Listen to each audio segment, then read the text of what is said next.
Connie with Flourish, here to give you the beginner's guide to painting your furniture.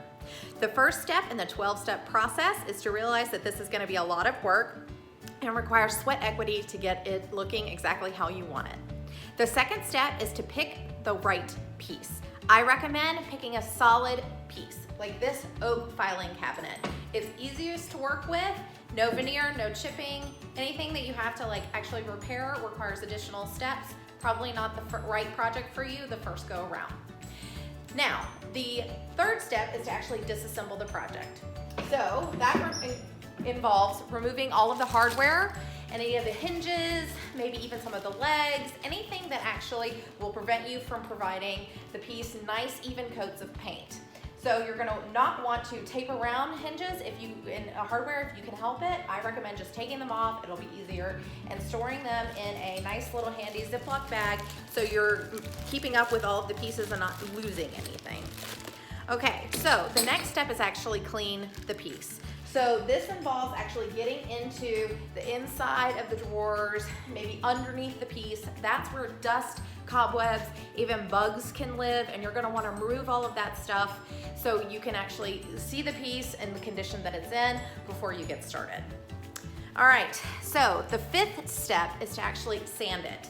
I like to use a random orbital sander. You can also use a sanding block if you don't have a sander. Either way, they're both great tools. This one will just take you a bit longer than the random orbital sander.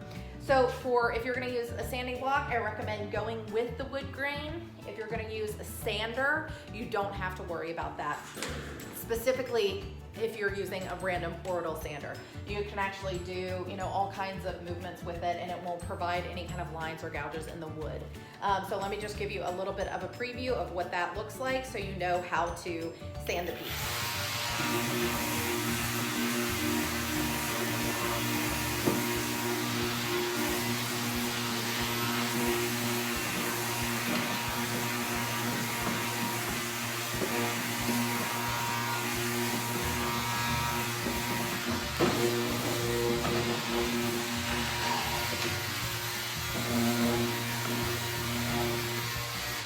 Okay, so as you see, it doesn't require a ton of actually pressure. It's just a light sanding to get any kind of existing dirt or additional grime, and any shiny surface that you have here, dull it.